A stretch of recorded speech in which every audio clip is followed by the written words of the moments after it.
പാലക്കാട് ജില്ലയിലെ സ്ത്രീകളുടെയും കുട്ടികളുടെയും മുതിർന്ന പൗരന്മാരുടെയും സുരക്ഷ ഉറപ്പാക്കുന്നതിനായി ജില്ലാ ജനമൈത്രി പോലീസിന്റെ നേതൃത്വത്തിൽ സേഫ് ഓട്ടോ പരിശീലന പരിപാടി സംഘടിപ്പിച്ചു.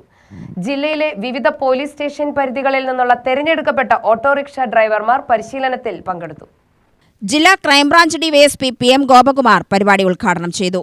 പൊതുജനങ്ങളോടും സ്ത്രീകളോടും മാന്യമായി പെരുമാറേണ്ടതിന്റെയും സംസാരിക്കേണ്ടതിന്റെയും ആവശ്യകതയാണ് ജെൻഡർ സെൻസിറ്റൈസേഷൻ എന്നതുകൊണ്ട് അർത്ഥമാക്കുന്നതെന്ന് അദ്ദേഹം പറഞ്ഞു.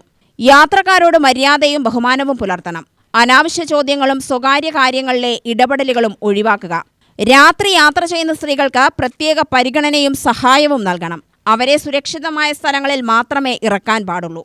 യാത്രക്കിടയിൽ സംശയാസ്പദമായ സാഹചര്യങ്ങൾ ശ്രദ്ധയിൽപ്പെട്ടാൽ ഉടൻ പോലീസിനെ അറിയിക്കണം. അടിയന്തര സാഹചര്യങ്ങളിൽ സഹായത്തിനായി 112 എന്ന ടോൾ ഫ്രീ നമ്പറിൽ ബന്ധപ്പെടണം. മോട്ടോർ വാഹന നിയമങ്ങളെയും സുരക്ഷാ നടപടികളെയും കുറിച്ച് C. ദിലീപ് ക്ലാസ് നയിച്ചു. Traffic SI Muhammad Haris, Janamaithri SI Arumughan, CPO Nandakumar എന്നിവർ സംസാരിച്ചു. UTV news, Palakkad.